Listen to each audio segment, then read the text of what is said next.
tá bom? Uhum. Bom dia, internautas. Hoje mais um programa da série de programas promovidos pela Câmara Paulista. Sempre eu digo Câmara Brasileira. Acho que a gente tem que estender para o Brasil isso, né? Pela Câmara Paulista, pela inclusão da pessoa com deficiência no mercado formal de trabalho, em celebração aos 29 anos da Lei de Cotas. A Lei de Cotas é a legislação brasileira que garante a inclusão das pessoas com deficiência no mercado formal do trabalho.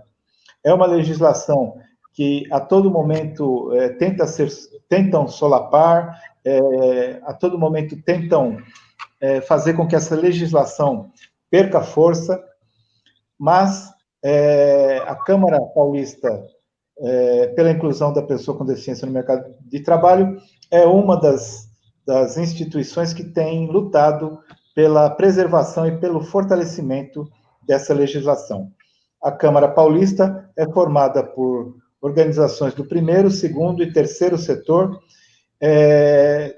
numa articulação da sociedade civil, de órgãos de governo e de empresas interessadas e empenhadas no fortalecimento da Lei de Cotas, e nesses 29 anos do aniversário da criação da Lei de Cotas, como neste ano não podemos realizar atividades festivas, como sempre tem sido realizadas, com atividades culturais e, enfim, com a participação de centenas de pessoas, como aconteceu aí ao longo dos anos, este ano estamos realizando apenas atividades online devido à pandemia do coronavírus. Uma delas é esta série de lives com pessoas com deficiência que desenvolvem a sua capacidade de trabalho, seja por meio da Lei de Cotas ou enfim, de alguma outra maneira.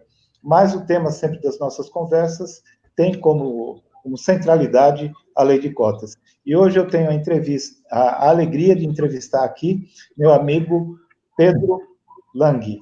Bom dia, Pedro. Tudo bom? Bom dia, tudo bem. Muito obrigado pelo convite aí. É muito bom poder conversar.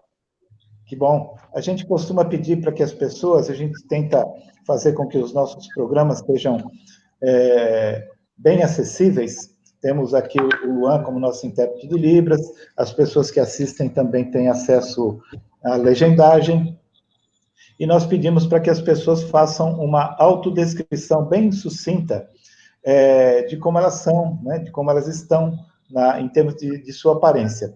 Eu vou pedir para o Luan aqui se apresentar primeiro, para você ver mais ou menos como é que para você poder se apresentar depois, tá bom? Luan? Tá certo. Bom, eu sou o Luan, 33 anos, cabelo e barbas pretos curtos, olhos escuros, também estou utilizando uma camisa polo rosa e usando uma pulseira colorida, que é a observação. Eu vou me apresentar também, Pedro. Eu sou Tuca Munhoz, sou um homem branco, tenho 62 anos, olhos azuis, cabelo e bigode grisalhos, cabelo e bigode grisalhos, barba grisalha também, o cabelo cortado bem curtinho, e uso brincos com pequenas argolas, estou com uma camisa social azul marinho. Pedro, por favor. Bom dia, meu nome é Pedro, eu tenho 28 anos, eu sou um homem branco, meu cabelo é loiro, está comprido agora por conta da quarentena, eu sou cadeirante e estou vestindo agora uma camiseta preta. O que está escrito na sua camiseta? Tem alguma coisa escrita aí? É um termo, um modo gaúcho de dizer, chama... E você é gaúcho? Outro significado. Eu sou gaúcho, É gaúcho. Pedro, já que você tocou na questão da dificuldade aí em cortar o cabelo, né, em razão do momento da crise sanitária que nós estamos vivendo com essa pandemia, eu começo te perguntando como é que está a sua vida a partir desse momento em que as pessoas com deficiência, aliás, todas as pessoas, mas em especial, eu acho que algumas pessoas com deficiência têm uma maior vulnerabilidade meu caso, por exemplo, como é que você está vivendo esse período de isolamento? Já que eu sei que você é um rapaz bem ativo, está sempre na rua, está sempre, enfim, trabalhando, estudando. Como é que você está vivendo esse isolamento? Olha, eu estou agora trabalhando como monitor de um curso de pós-graduação na Escola da Cidade, que fica no centro de São Paulo. E nesse momento eu estou tendo que fazer as coisas à distância, mas eu tive o privilégio de poder ter a manutenção desse meu espaço, né? Dessa minha aproximação com a arquitetura, que foi o curso que eu me formei, e poder trabalhar à distância, né? Então isso já é uma coisa muito importante. E por acaso, nesse momento que eu não imaginava, surgiu uma possibilidade de um projeto por fora. Então isso está sendo bom para mim, assim. Não imaginei que isso fosse acontecer nesse momento, mas estou tendo essa oportunidade. Inclusive é meu primeiro projeto após eu me formar. Foi na metade do ano passado. Quer dizer que você trabalha, é professor assistente, é isso? Na Escola da Sou Cidade? professor assistente, isso. Professor assistente na Escola das Cidades. Onde fica a Escola da Cidade, Pedro? Aqui na cidade de São Paulo. Na Rua General Jardim, próximo à Praça da República. Uhum. É bem ali no centro da cidade, né? Isso. Bem ali no centro da cidade. Quando começou a se aproximar o momento esse dia de eu conversar com você, Pedro, uma coisa que me lembrou, que me veio, né, das lembranças aí das nossas conversas, dos momentos que estivemos juntos, foi uma questão que eu vou te perguntar agora, né, sobre a questão que nós, dificuldades pelas quais sempre passamos, e uma especificamente da questão dos elevadores quebrados do metrô. Lembra-se, nós conversamos bastante sobre isso, e talvez vamos conversar ainda bastante sobre esse tema, né? Mas fala um pouco para a gente, como é que é? Enquanto uma pessoa... Você utiliza cadeira de rodas motorizada, né, Pedro? Exato. A minha deficiência física cria a necessidade de eu precisar de uma cadeira motorizada para me locomover por conta própria, com autonomia na cidade, né? Uhum. Mas isso nem sempre a cidade proporciona os meios para que isso seja feito sem riscos ou sem contratempos, né? Uhum. Porque essa questão dos elevadores, não só a gente conversou sobre, como a gente vivenciou simultaneamente algumas vezes, né? Sim. Tentar... Acho que eu fiz um videozinho sobre isso, né? E postei em Uhum. algum lugar, você viu, e aí a gente conversou sobre essa questão. Como é que você encara situações como essa, Pedro? E explica para os nossos internautas o que é exatamente essa situação. É a situação de você precisar, por exemplo, eu que moro em Interlagos, preciso pegar diferentes modos de transporte. Eu posso pegar ônibus e metrô, ou posso pegar ônibus, trem, CPTM e metrô para chegar nesse trabalho. A quantidade de obstáculos que se encontram nesse caminho são gigantes, né? São muitas. E que sempre vão variando, porque elas vão surgindo conforme o tempo passa. Então, pode ser um elevador quebrado, que pode ficar, que eu já vi acontecer, ficar 2 meses quebrado. Sim. Como nessa Estação da República, no período pós-carnaval, onde eles ficaram completamente, né, estragados. Como pode ser no caso da CPTM, na situação de ter que desembarcar de um vagão, não ter ali a presença de um funcionário que acaba sendo necessário na ajuda para desembarcar. Isso nem sempre acontece. Então, é uma situação que, quando você começa a fazer essas viagens, você vai sendo surpreendido por elas, porque a cada momento surge alguma coisa que te coloca numa situação ou de risco, ou que você tem que fazer um caminho muito maior do que precisava. Sim. Ou que chega até, em algumas situações, inviabilizar o trajeto, não, Pedro? Exato. No meu trabalho na SP Trans, eu tenho defendido muito enfaticamente a questão do que eu chamo de cadeia de mobilidade. A cadeia, elos de mobilidade, né? Formando uma cadeia de mobilidade. E cada elo é um trecho do caminho que você precisa fazer, que nós, pessoas com deficiência, precisamos fazer. E eu uso a imagem de que se um desses elos estiver rompido, toda a cadeia está comprometida, porque é como o Pedro acaba de falar, as várias dificuldades, né, que nos fazem, por exemplo, voltar atrás, mudar de caminho, correr riscos,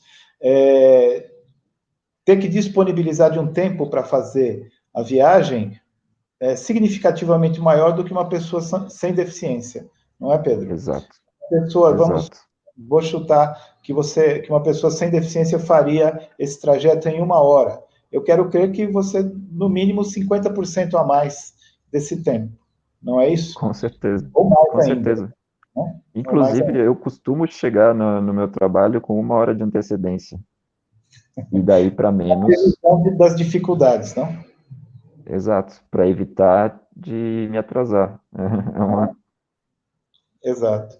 É interessante isso, Pedro, porque você pode falar sobre essa situação, e isso é muito rico, eu acho, a gente pode até explorar bastante nesse bate-papo, sob o ponto de vista da sua condição enquanto uma pessoa com deficiência e sob o ponto de vista da sua condição de um profissional da área de arquitetura, né? Então, esses dois modos de ver são bastante interessantes. Como é que você mistura ou não mistura esses dois pontos de vista? Enquanto uma pessoa com deficiência e enquanto um profissional, essa situação que você próprio vive, e também observando a situação de outras pessoas com deficiência. Como eu misturo em que sentido? Porque No seu dia a dia, né? Porque eu imagino que as dificuldades que você enfrenta, você, enquanto profissional de arquitetura, já teria algumas soluções, né? Não é? sim. Com certeza. Isso é uma coisa que a gente visualiza muitas vezes, né? Nós mesmos conversamos mais de uma oportunidade de como poderia ser solucionado a manutenção ou a garantia de manutenção do elevador ali na Estação da República, sem impedir o acesso das pessoas com deficiência, né? E isso é algo que surge na nossa percepção do espaço. Só que isso vai muito além do que a gente consegue realmente fazer, né? A gente pode se mobilizar e colocar a nossa opinião e mostrar a outras pessoas, um grupo de pessoas que pensam a mesma coisa, mas para isso realmente acontecer é um pouco difícil. Mas embora possível, né? Isso é bem importante dizer também. Mas eu acho que a minha percepção e o que acho que eu estou conseguindo me aproximar do que eu desejo é entrar dentro de onde eu possa produzir mudanças nesse sentido, né? Então, eu participei do concurso para ingressar como arquiteto na Prefeitura de São Paulo. Como isso vai acontecer e onde eu vou estar, eu não sei, mas eu estou concursado, estou esperando vaga, e eu espero, essa é a minha vontade, que estando ali dentro, eu consiga ser uma peça que se preocupa com isso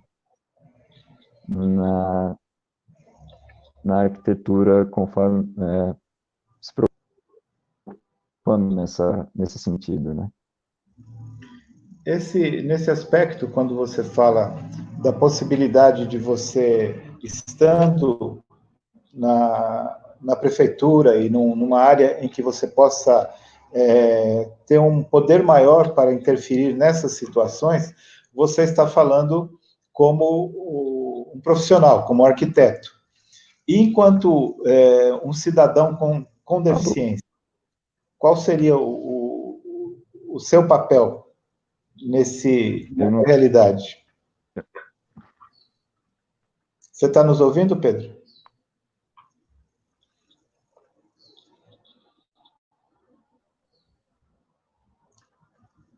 Você está me vendo bem, Luan? Está me ouvindo? Tá? Acho que ele está com problema na conexão dele, não?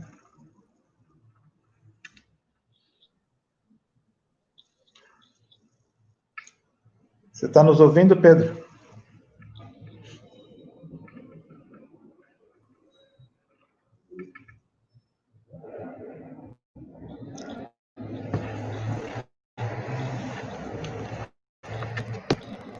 Deixa eu escrever para ele.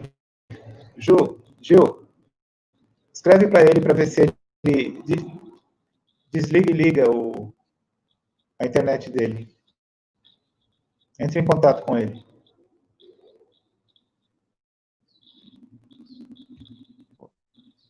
Olá, desculpa, perdi a conexão aqui. Oi, já está tudo resolvido? Estamos Acho lá? que sim, espero. Desculpa. Uhum.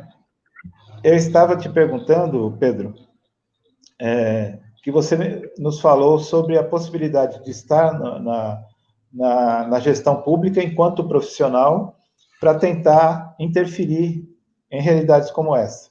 Uhum. Ainda que a gente saiba que não é só uma questão arquitetônica, né? São vários elementos, é um mix de problemas, enfim, que interferem nas questões de acessibilidade. E aí eu te perguntei, que aí você vai estar como profissional de arquitetura na prefeitura, mas enquanto um cidadão com deficiência, qual você entende que é o seu papel, se é que você entende que há um papel para isso, para a mudança dessa realidade? Por isso que eu te falei no começo que você tem dois chapéus aqui, o chapéu do arquiteto e o chapéu do cidadão com deficiência, né? Sim. Então você aponta para uma solução do arquiteto, trabalhando na gestão pública. E qual seria o papel do cidadão com deficiência nisso? Acho que o papel do cidadão com deficiência é se conhecer, porque eu acho que não se conhecer pessoalmente, mas se conhecer como grupo, porque isso é uma das coisas que a gente acaba vivenciando e que eu vivenciei até muito tarde, que é não conhecer outras vidas e outras histórias de pessoas com deficiência e não se conversar e não entender as necessidades, né? Até o Luan me perguntou no início qual que era o meu símbolo na linguagem de sinais, eu nem sabia que isso existia. Então, falta diálogo, falta se aproximar, né? Eu acho que o diálogo e a compreensão das necessidades é a coisa mais importante, né? E isso é outra questão que nos dificulta, porque agora talvez nessa condição de coronavírus isso esteja diferente, mas até 4 meses atrás as distâncias geográficas eram maiores, entre aspas, para a gente, né? Se encontrar sempre é mais difícil. Então, acho que esse é o caminho, assim, se conhecer para saber, para conseguir encontrar soluções. Interessante isso que você fala, bem interessante mesmo, até porque quando a gente fala, você cita a questão de talvez se aproximar ou conhecer mais as questões relativas às barreiras que a comunidade surda, por exemplo, tenha, e aí tem as pessoas cegas, tem as pessoas com deficiência intelectual, e tem as diferentes deficiências em cada uma delas, as diferentes situações em cada uma das deficiências, né? Por exemplo, cito uma coisa que é mais próxima a nós, mas a gente percebe que entre as pessoas que utilizam cadeira de rodas, então tem as pessoas com cadeira motorizada, tem as pessoas com cadeiras manuais, e mesmo entre as pessoas com cadeiras motorizadas, as pessoas que podem, por exemplo, apertar um botão do elevador, outras que não podem, são várias e muito diferentes as situações, né? Interessante que a acessibilidade tem que ser para todas as pessoas, né? Por isso que também foge ao papel estrito ou restrito do arquiteto, porque na verdade seria uma intervenção multiprofissional para que a acessibilidade estivesse garantida para todas essas pessoas, né? Por isso a sua colocação é muito muito interessante, muito rica, dessa de conhecer, né? De se conhecer e se reconhecer enquanto esse grupo que tem barreiras, uma série de barreiras, vamos chamar assim, de barreiras do meio urbano, né, que são de comunicação, do ambiente físico, a barreira entre as pessoas. E por falar nisso, queria te perguntar, quando a gente descreve as barreiras que impedem o acesso das pessoas com deficiência à cidade, aos bens, ao trabalho, ao estudo, etc., se fala da barreira atitudinal. E hoje tem se falado mais do preconceito e do capacitismo, né? E como é que você vê essa barreira? Como é que você sente essa barreira do preconceito? Eu sinto ela, mas eu sentia ela com muito mais intensidade quando eu ainda vivia junto dos meus pais, quando eu não tinha uma cadeira motorizada e que para eu me locomover era necessário que alguém me empurrasse, né? E a minha relação com a cidade era sempre da conversa ser feita com quem estava me empurrando, né? Quando se queria saber alguma coisa sobre mim, não era para mim que se perguntava para quem estivesse me conduzindo. Hoje em dia isso mudou bastante para mim, pessoalmente. Mas eu percebo isso com outros detalhes agora, né? Embora eu seja a pessoa a fazer a conversa, normalmente as pessoas ou se afastam, não no sentido de não querer estar próximo, mas se afasta porque abre espaço para essa pessoa, né?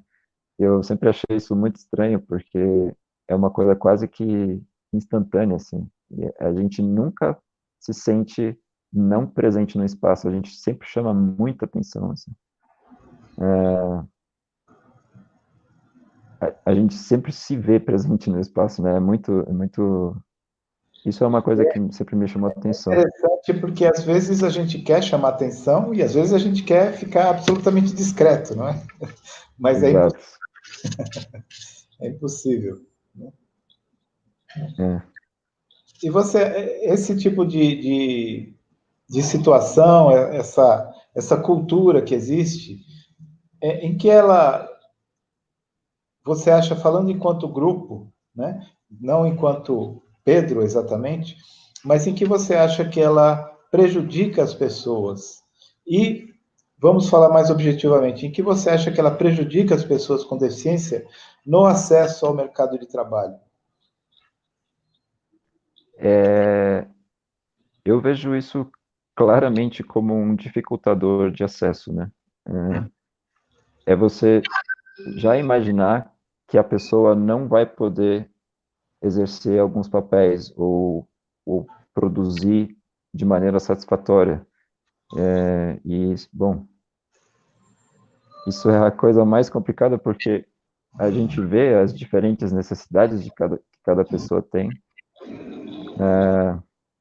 o que cada grupo tem, e isso dá uma pluralidade de possibilidades de subjugar alguém pela pessoa ser diferente, que dá um acúmulo de pessoas que são retiradas dessa possibilidade, né? Que perdem muitas possibilidades de demonstrar o que elas podem fazer para a comunidade, né? Para a sociedade em geral. E aí, para a sociedade em geral, não é só para o grupo das pessoas com deficiência, é para todo mundo, né? Que é uma outra coisa que a gente conversa também, né? E as questões para as pessoas com deficiência não são só para as pessoas com deficiência, são para a sociedade como um todo, é um ganho para a sociedade como um todo. Né? É interessante essa sua pequena no tempo fala, mas grande no significado, é como ela resume, de certa maneira, a importância justamente da lei de cotas, né? Porque a lei de cotas é uma legislação de cunho afirmativo que justamente vem enfrentar situações como essa, exatamente que você descreveu, né? Porque há anos atrás, né, mesmo com a existência da lei de cotas, quando ela ainda não era tão conhecida, não era tão fiscalizada, não era tão valorizada como é hoje, as pessoas com deficiência não estavam inseridas no mercado de trabalho. Era uma quantidade mínima de pessoas com deficiência inseridas, isso por iniciativa desta ou daquela empresa que tinha uma política diferenciada, mas era uma coisa raríssima, raríssima. E a lei de cotas vem justamente para enfrentar esse tipo de situação, né? É bem interessante isso, bem interessante. E é interessante também, e aí um pouco do que a gente falava antes, de que a história lá de uma andorinha só não faz verão, né? Que uma lei só não resolve a problemática. Nós precisamos, de fato, de um conjunto de leis, uma cesta de legislação, digamos assim, todas funcionando minimamente bem, para que as pessoas com deficiência, de fato, estejam inseridas com mais qualidade e mais dignidade na sociedade como um todo. Essa questão que você fala, Pedro, da acessibilidade, quando você coloca aí que chega 1 hora mais cedo, para, enfim, ter uma, vamos dizer, uma gordura, assim, para caso tenha algum incidente de acessibilidade, né, no seu trajeto, você não se atrase. Mas isso nem sempre é viável. No seu caso, você tem administrado o seu tempo e viabilizou isso. Mas, certamente, para muitas pessoas com deficiência, isso não dá para fazer, né? Depende das condições de vida, mesmo dos modais, né? Como você citou, o que a pessoa precisa, né? Eu imagino, por exemplo, não sei, o seu caso, você chega a pegar esses meios de transporte lotados, por exemplo, no seu horário? Pego sim, principalmente no horário próximo ao meio-dia, que é quando eu começo a me locomover, né? Para ir para lá, que meu horário de trabalho é à noite. Uhum. Realmente é uma situação bem complicada, mas eu estava pensando no que você estava falando agora, e fazendo a conexão com os elos de transporte, né, e do trajeto, que esses elos também parece que podem ser colocados para a condição de políticas também, né? Porque são políticas que juntas vão talvez possibilitar que essa pessoa chegue ao trabalho, né? Porque a pessoa primeiro tem que poder ter estudado de uma maneira possível, né? E Exatamente. ela tem que ter a proteção em casa, porque ela precisa de auxílio muitas vezes. Eu sou alguém que precisa de ajuda para sair da cama. Eu Uhum. preciso de ajuda se for fazer o almoço em casa, eu não consigo fazer o meu almoço em casa. Uhum. Então, tem que ter uma base em casa, né? Então, isso tudo tem que tá junto para possibilitar que uma pessoa primeiro tenha sonhos do que ela quer fazer e para depois que ela realmente consiga exercer aquilo que ela sonhou fazer ou que a vida levou ela a querer fazer. Sim. Acho que são essas duas correntes, né? Parece. Esses dois elos, né? Se a gente pode chamar de elos o que você coloca, que um é a educação, né? O acesso à educação. Acho que nesse aspecto a gente, nos últimos anos, talvez nos últimos 15, 20 anos, a gente progrediu aqui no Brasil, né? Eu lembro a minha própria experiência, enquanto criança que estava entrando na escola, eu, por um triz, não fui para a classe especial, né? Era uma época que existia a classe especial. Na escola primária pública que eu estudei, existia a classe especial. Eu quase fui para a classe especial. Eu acho que certamente a minha vida teria sido muito diferente se eu tivesse, naquele momento, naquele fio da história, eu tivesse ido para a classe especial, né? Eu tenho amigos, conheço pessoas que têm deficiências físicas, né? Talvez um pouco mais severas, se é que a nossa pode ser considerada severa, acho que, segundo o IBGE, né? É considerada severa, mas que estudaram em classe ou em escola especial, né? E é um absurdo, para qualquer pessoa é um absurdo a classe especial pelo caráter segregador, né? Excludente das escolas e desse conceito de escola de classe especial. Mas o acesso à educação pelas pessoas, pelas crianças com deficiência, progrediu bastante no Brasil, né? Então, acho que é uma coisa que a gente tem que lutar para melhorar, para aperfeiçoar, como estamos fazendo aqui nesta série de lives pela lei de cotas. E uma coisa que você toca aí, que é importantíssima, que só agora tem sido discutido ainda com muita timidez, é essa questão que eu chamo, né, ainda são termos que estão em amadurecimento, talvez, que eu chamo de cuidados, né? A necessidade de termos uma política nacional de cuidados para as pessoas que requerem cuidados, né? Assim como uma criança precisa de cuidados, ou um paralelo de uma planta para crescer e frutificar precisa de cuidados, nós usamos esse termo também no caso das pessoas com deficiência, né? Que precisamos, né, de cuidados para termos a autonomia e a independência necessárias, né? Como no seu caso e no caso de um monte de outras pessoas que, felizmente, têm acesso a isso e, portanto, conseguem ter uma vida ativa, né? Você vê como é frágil os elos da corrente, porque se uma pessoa com deficiência que precisa disso não tiver, a vida dela se torna... nem tenho palavras para dizer, mas uma vida sem sentido, talvez, né? Uma pessoa que vai ficar acamada, que vai ficar em casa, que não vai ter possibilidades de desenvolver o seu potencial, não é? Ou então, se numa situação como essa, um componente da família se coloca à disposição para fazer essa função, é uma pessoa a menos numa situação que provavelmente é de vulnerabilidade social, uma pessoa a menos vai poder prover para a família, e isso acaba se tornando um ciclo vicioso de diminuição da possibilidade justamente de chegar à educação, de chegar ao trabalho. Exatamente, né? Exatamente. E olha que isso é importantíssimo no sentido de que, sobre vários aspectos, e um deles que nós discutimos, por exemplo, num projeto sobre gênero e deficiência, que foi coordenado pela Mila Guedes, que nós já entrevistamos aqui, e quando se fala em gênero e deficiência, nós falamos sobre mulheres com deficiência, mas nós falamos também das mulheres cuidadoras, que normalmente são as mães que desempenham esse papel, né? Muito frequentemente são as mães. E nós sabemos que muitas mulheres, mães de pessoas com deficiência, têm a vida, vamos dizer assim, praticamente anulada, a vida pessoal anulada, porque tem que se dedicar ao cuidado do outro, né? Inclusive agora está em trâmite uma legislação que chama auxílio cuidador, né?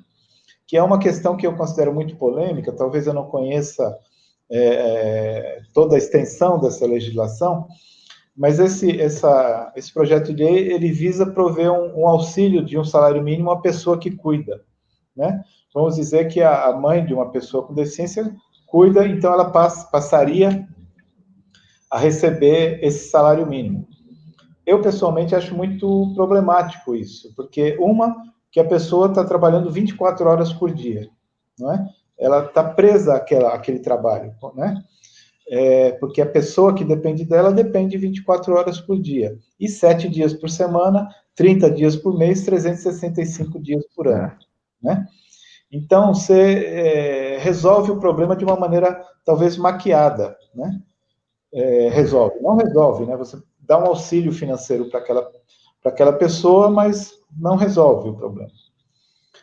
Talvez até seja pior no sentido de que você acha que resolveu. O poder público pensa, esse está ticado, eu já resolvi esse problema, quando na verdade não resolveu. Outra questão é que um salário mínimo, no caso de uma pessoa que paga o seu cuidador, não paga no total, porque a pessoa, às vezes, tem um cuidador durante o dia, outro cuidador durante a noite, e revezamentos, e etc. E, enfim, é uma situação muito complicada. Do nosso ponto de vista, nós consideramos que deveria ter uma política de cuidado onde os cuidadores fossem providos pelo Estado, né? Segundo a necessidade de cada pessoa, né? Cuidadores especializados e tal. Uhum. Isso é uma coisa que eu estou perguntando, porque eu não conheço essa possibilidade. esse auxílio seria adicionado a, por exemplo, uma situação de BPC, por exemplo? Não, Seria ele uma é coisa... independente do BPC. Né? É outra Entendi. legislação. Né? Não, sim, Mas, outra legislação, mas se a família ou o indivíduo já tem esse auxílio, ele ainda poderia ter o... entendi. Aí é uma pergunta, isso eu não sei te responder. Até porque o BPC vai até um certo limite de renda da pessoa, né? Se esse auxílio ele estaria independente, ele entraria independentemente desse limite financeiro. Isso eu não conheço. Boa pergunta. Boa pergunta. Né?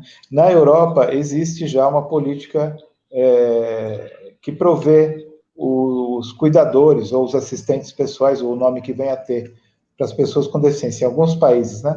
Eu sei que Portugal e Espanha, França também, já dispõem de uma política assim. E aí é uma questão da gente caminhar para essa política, mas é interessante que esses dois primeiros elos que você citou, são indispensáveis, né? Como Sim, o acesso à educação, a possibilidade de cuidados, né? Ou de um atendente pessoal, enfim, como eu disse, é um nome que está, um termo que está em amadurecimento. E outro que eu citaria também, que no nosso caso é indispensável, que é a tecnologia assistiva, no caso, as cadeiras motorizadas, né? sim. Por exemplo. Né? Nem eu e nem você sairíamos à rua sozinhos, não fora essa tecnologia. Né? De maneira alguma. Que esse é outro elo, né? Que já de uns anos para cá o Estado tem provido, de maneira ainda tímida, digamos assim, mas o SUS hoje fornece cadeiras motorizadas. Então, já é um outro elo que está, o terceiro elo, vamos chamar assim, né? Já está se estruturando, né? Se estruturando.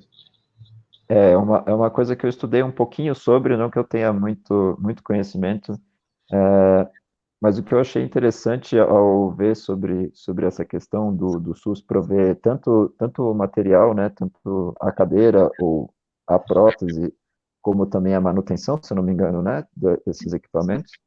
Uhum. Mas uma questão que me chama muita atenção é o acesso a esse dado, a essa possibilidade. Na minha vivência, andando pela cidade, eu encontrei mais de 3 pessoas que me perguntaram onde ela compraria uma cadeira como essa, Sim. como a que eu estou usando. Então eu Uhum. chego para ela e falo, olha, dependendo da situação, você pode chegar até um hospital ou no SUS mesmo, de alguma forma, para conseguir essa cadeira. Então nesses 3 casos, eu peguei a documentação, expliquei para a pessoa como fazer, porque uma vez foi uma moça que atendia no supermercado, outra vez foi um senhor que trabalhava no próprio metrô. Então, assim, a informação não chega, então muitas vezes a pessoa nem sabe que isso é uma possibilidade, né? Então, isso talvez fosse outra coisa a se ver, de mostrar isso para a comunidade toda, né? Sim. É interessante, né? Porque isso que você coloca é bem importante mesmo, que é o acesso à informação, né? E Exato. quando a gente fala de acesso à informação, tem essa informação do acesso a essas tecnologias, mas uma série de outras coisas, né? É É o interessante que próprio BPC, né?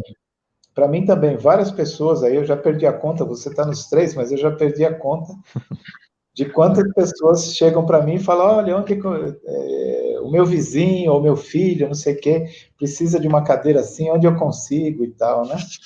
Ou as pessoas também dizem que vão fazer campanha para conseguir tampinha de garrafa, ou sei lá das quantas, para conseguir uma cadeira e tal, né? É. E é interessante isso, né? E já que a gente está nesses elos, Pedro, qual você acharia, vamos, numa maneira assim, improvisada, temos já 3 elos encadeados, qual você acharia que seria o quarto elo? Vixe, pergunta difícil. Eu não sei se seria um quarto elo, mas eu acho que é uma coisa muito importante e que às vezes se perde nas necessidades básicas. Isso é um problema, né?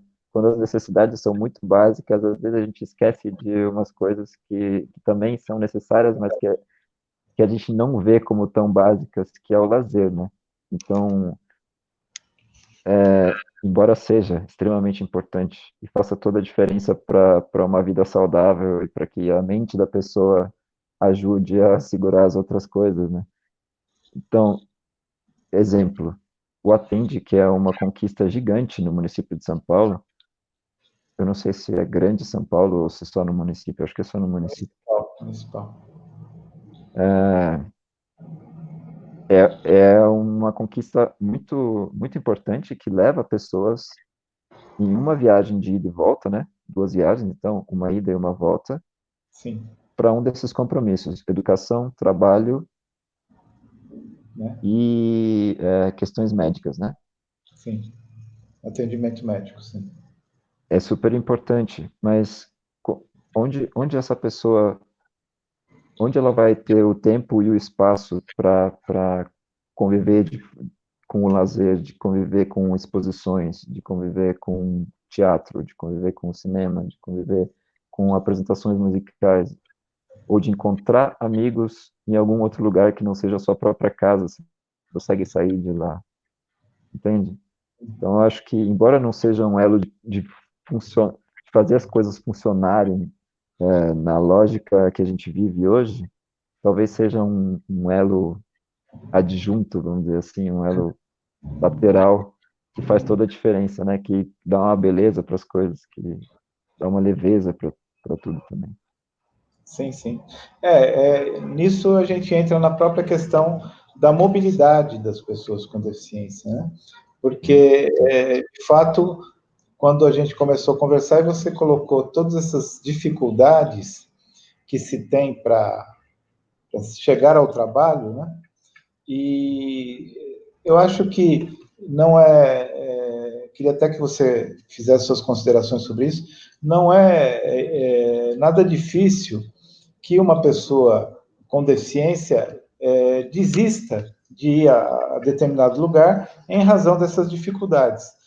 No trabalho, a pessoa se organiza de tal maneira, e dada a necessidade da pessoa trabalhar, ela vai mesmo e enfrenta cotidianamente essa situação toda, que, aliás, é bastante estressante, né? É bastante Muito. estressante. Mas, por exemplo, se você se organiza um dia para ir num show, né? E você tem que fazer todo esse trajeto e ainda vai voltar 11 horas, meia-noite, né? Talvez você pense 4, 5 vezes antes de sair, né? E Com certeza. não é impossível que você desista de sair, né? Ou faça isso de raro em raro, muito menos do que outras pessoas sem deficiência, em princípio, fariam. Não é isso? Com certeza. Né? Um exemplo desse que você está dando, por exemplo, para muitas pessoas a solução é chamar um Uber, né? Passou de tal hora, chama um Uber. Exato, exato. Qual que é a solução para as pessoas que não conseguem entrar num carro desses, né? Não tem solução, né? E se você for chamar um táxi, você precisa combinar com o táxi dias antes, para não Isso, correr risco de ficar isolado num espaço à noite, num lugar inóspito da cidade, exatamente. com a quase certeza de que você vai pagar mais por conta do horário que você está pedindo. Então, assim, É. tudo acaba levando para o lado de a pessoa ficar isolada, né? E de não ir atrás dessa parte importante da vida, né? Essa coisa que você falou, né? Mesmo ligando dias antes e agendando, né, direitinho, ainda fica aquele receio de, se furar o pneu do carro, o que acontece? Ou você vai se atrasar muito, ou se o cara, por qualquer motivo, não for, você tá na roça, né? É, Como diz aqui em São Paulo. Né? Então, é exato. interessante essa coisa, até gostaria de conversar um pouco mais sobre isso, que é sobre esse estresse, justamente, né? Que existe. E veja só, uma vez eu vi assisti um pequeno documentário de uma dessas organizações não governamentais que trata do tema mobilidade, né? E aí contava uma historinha de um cara que sai de um determinado ponto da cidade e vai até outro, um ponto distante, sendo que essa pessoa não conhecia o caminho, não tinha ido nunca, e vai de transporte público. E não era uma pessoa com deficiência, né? E ele passa por várias dificuldades. Aliás, como dizemos aqui em São Paulo também, vários perrengues, né? Sim. Para chegar ao ponto. Acho que ele teve que pegar lá umas 3 conduções, fazer alguns trajetos a pé. E não era uma pessoa com deficiência. E teve extrema dificuldade de chegar de um lugar ao outro. E nesse trajeto, ele, em vários momentos, perguntou para as outras pessoas, para um passante, para o motorista de ônibus, ou para quem quer que seja, o que ele deveria fazer para chegar naquele ponto. Como é comum, você pergunta para o cobrador, onde eu devo descer e tal, né? Aí me ocorreu pensar, e se fosse uma pessoa surda, né? Como que ela ia se comunicar com as pessoas, né?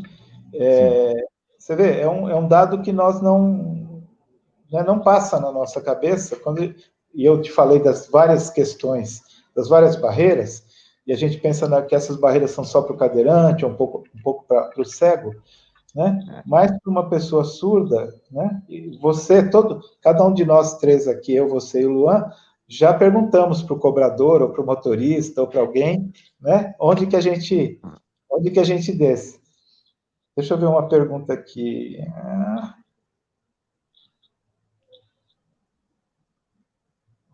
Aqui está fazendo um paralelo entre as pessoas. Olha, nós estamos discutindo justamente sobre isso, né? Nós colocamos a questão agora para o deficiente auditivo, e o nosso internauta pergunta para o deficiente visual, né? Então, você vê que, e ele coloca muito bem, oportunamente, como a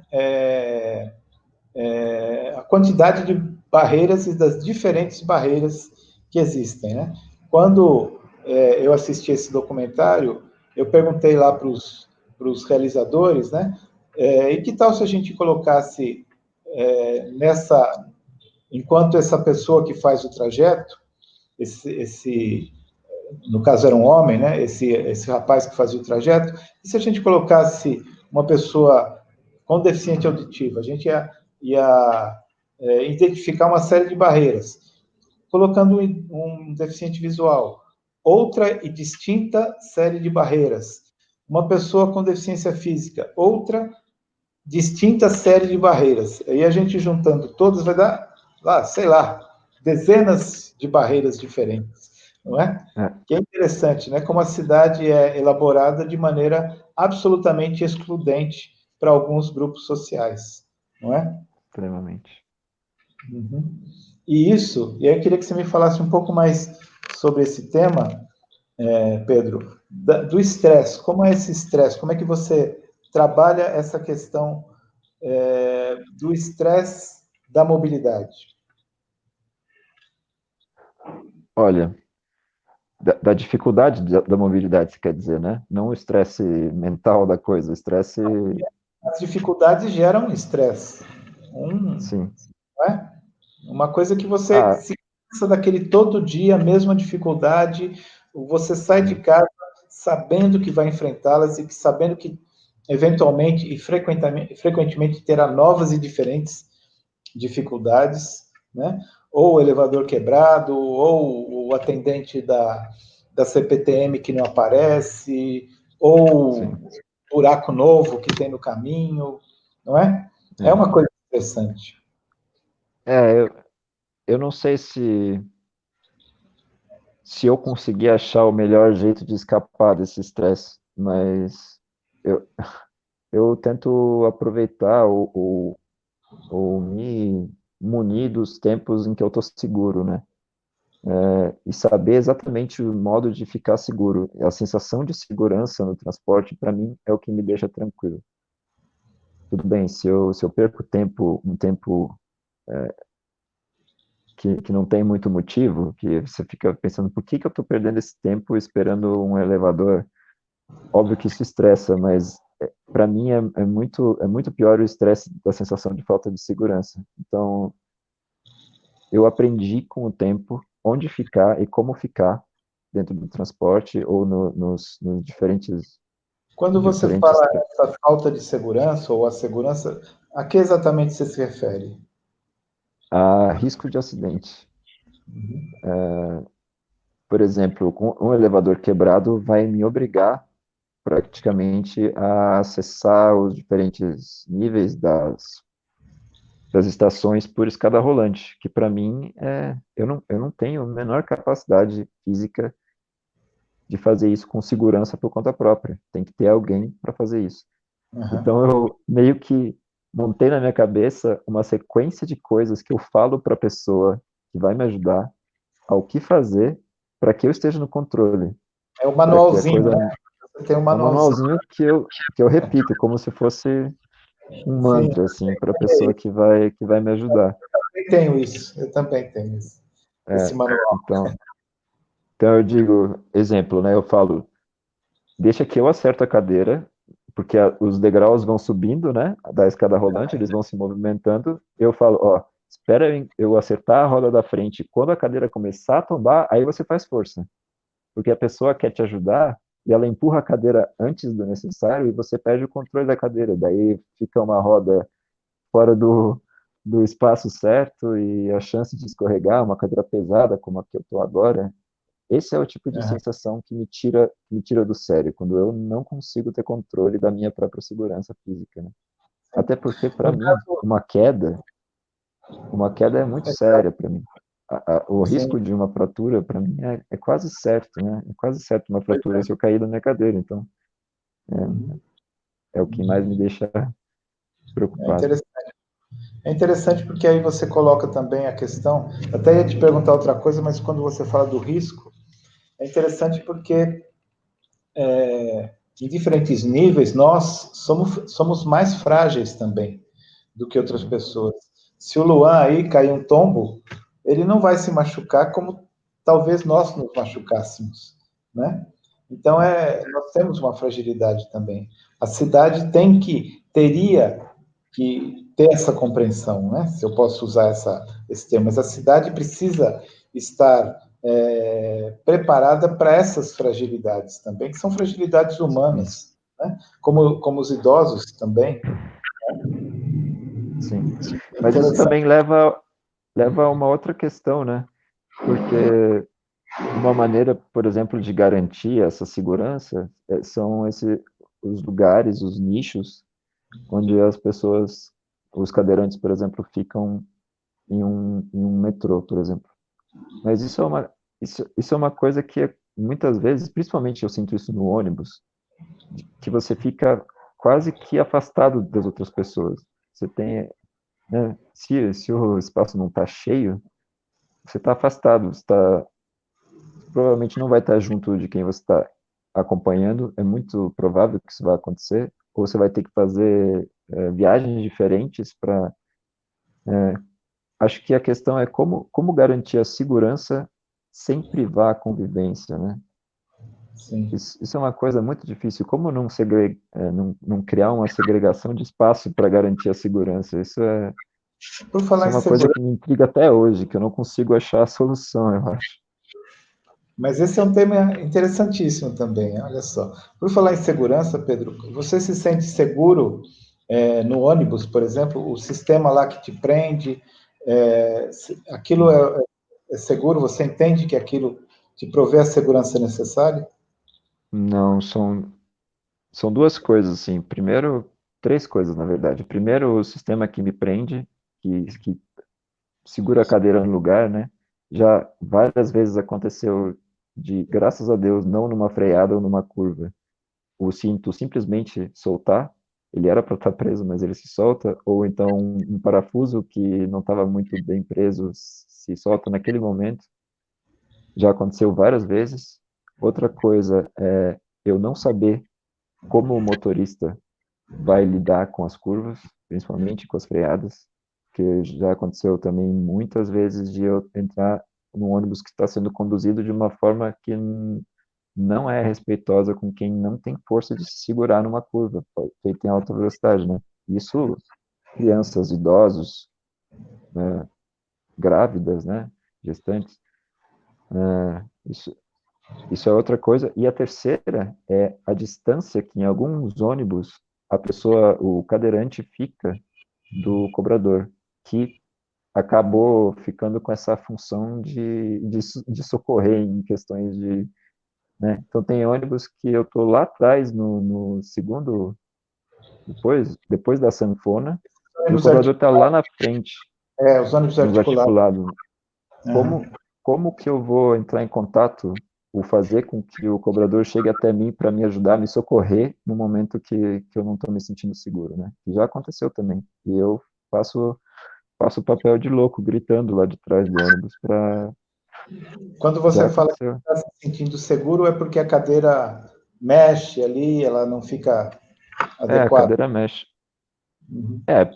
Assim, em alguns ônibus, prender uma das rodas fica muito difícil, porque ela fica num canto de difícil acesso para a pessoa que está ajudando a prender, né? Então, basicamente, eu fico com uma das rodas fixas.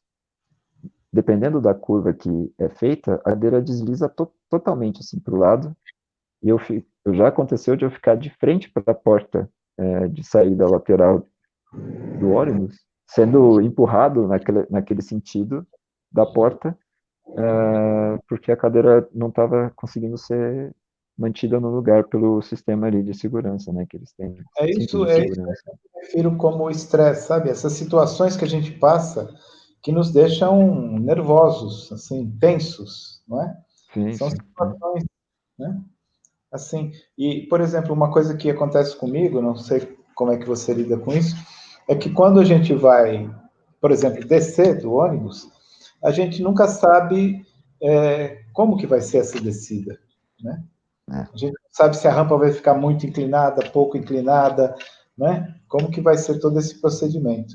Enfim, é interessante a gente poderia ter um dia combinar de fazer já que nós temos um manual de como ajudar um cadeirante, um manual aqui na cabeça de como ajudar um cadeirante a subir na escada rolante, por exemplo, nós poderíamos fazer uma lista de todas essas dificuldades, né? Desde o sair de casa até, né?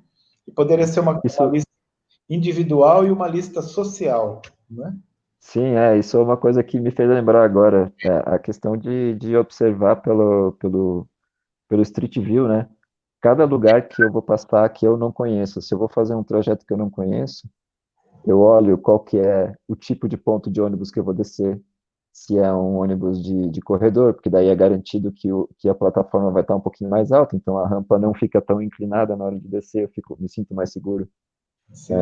Se o ponto mais próximo não é seguro, eu desço no ponto mais distante que seja mais seguro e faço o trajeto a pé e pesquiso um jeito de fazer o trajeto a pé ou de cadeira, né, para poder chegar. Eu prefiro, acho que a maioria das pessoas prefere a segurança à distância. Então, isso é uma maneira que eu tiro esse meu estresse de mim, né? Agora que você me fez lembrar falando disso, como eu falei, não me estressa tanto a perda de tempo quanto a sensação de falta de segurança. Então, eu deixo para me estressar com o tempo em vez de correr risco. Eu faço bastante. Mas é interessante que de qualquer forma, se a gente fala, olha só que interessante, né? Se a gente fala estritamente do tempo, né? E a gente sabe que a gente despende um tempo maior, né? Mas veja bem, e no caso você não se importa com isso, e eu também, a gente se acostuma a enfrentar a situação dessa maneira, né? Mas de qualquer forma, é uma condição, é uma situação que nos coloca em desvantagem, né? Porque uma outra pessoa pode estar já fazendo alguma outra coisa, pode estar já desenvolvendo uma outra atividade, pode estar descansando, enquanto que nós ainda estamos no caminho, né? Ainda estamos no caminho. Então, essas situações eu acho que cabe ter presente enquanto elementos de discussão, quando se discute a questão dos direitos das pessoas com deficiência e tal. E essa é uma questão nunca levantada, né? Nunca levantada. a pessoa que trabalha, uma pessoa com deficiência que trabalha o dia inteiro e estuda à noite, e para isso ela despende, vamos lá, 12 horas por dia, né? Se juntar mais esse tempo a mais que você está citando aí, vai acabar em 16 horas por dia, né? O que vai sobrar pouco tempo para o descanso, para a família, para o lazer, etc. Sim. Então, são situações, são questões que merecem ser discutidas, né? E nesse sentido, no meu trabalho, né, de graduação, eu coloquei que essas questões de tempo, essas questões socioeconômicas, elas vão se somando conforme a pessoa está numa situação de maior, conforme a pessoa está numa posição mais periférica social, né, e econômica. Porque essa questão de tempo, a pessoa que mora na periferia leva mais tempo, e com a deficiência isso dobra mais uma vez, e na situação da casa ela vai levar mais tempo para fazer as coisas, porque ela não vai ter o auxílio que provavelmente ela poderia ter ou que deveria ter. Então, isso eu acho que é uma coisa bem importante de se ter em mente, que a deficiência, ela não é uma questão simplesmente física, né? Ela se torna ainda mais com a falta de acesso, falta de, enfim, Ou seja, a condições. questão da deficiência também é bastante afetada pelas diferenças de classe e pelas condições de acesso aos bens que a sociedade pode ou poderia oferecer a todas as pessoas, não é? Enfim, muito interessante. Mas olha, por falar em tempo, nosso tempo se esgotou, Pedro. Eu estava pensando aqui Estou muito feliz. ou um dia, oportunamente, te chamar para uma nova entrevista, né? E aí eu assistiria este programa e marcaria todas as coisas que eu já percebi que ficou por conversar, né? Enfim, tantas coisas interessantes aqui que a gente teria para conversar. Mas te agradeço, Pedro. Queria que você falasse alguma coisa aí, umas palavras de despedida aqui para os nossos internautas. E, enfim, a palavra é sua. Muito obrigado. Eu queria agradecer a você, Tuca, ao Luan, por esse suporte de vocês, a poder expressar um pouquinho dessas questões todas que a gente precisa conversar. Espero que a gente saia logo dessa situação para que a gente possa se reencontrar em grupos de pessoas e que a gente volte a poder aprofundar esses assuntos sem problemas de conexão de internet e essas coisas que estressam a gente também, quase tanto quanto o transporte. Pois é. A única barreira serão as máscaras, né, que a gente vai ter que usar durante um bom tempo, parece. Mas é isso aí, Pedro. Eu agradeço muito, foi assim, muito, muito gostoso conversar com você, muito enriquecedor também, e a gente percebe o quanto nós temos que conversar na busca da solução, das soluções e da afirmação dos direitos das pessoas com deficiência, de todas as pessoas e de todas as deficiências. Só queria agradecer a Júlia também pelo suporte que ela me deu. Ela está aí no backstage ajudando a gente. Uhum. Então tá Não bom. esquecer dela. Um abraço aí, Pedro. Muito obrigado, Luan. Um abraço. Muito obrigado, Júlia. Muito obrigado a todos os internautas que nos assistiram. E eu quero convidá-los para amanhã estarem novamente conosco. Amanhã nós entrevistaremos também uma menina do Sul, uma menina de Santa Catarina, Denise Siqueira, né? Uma menina com deficiência física. E quero convidar também a todos os nossos internautas a conhecerem as redes sociais da Câmara Paulista para a Inclusão da Pessoa com Deficiência no Mercado de Trabalho. O site câmarainclusão.org.br, estamos no Instagram também, e como Câmara Inclusão, estamos também no Facebook. Muito obrigado, até amanhã.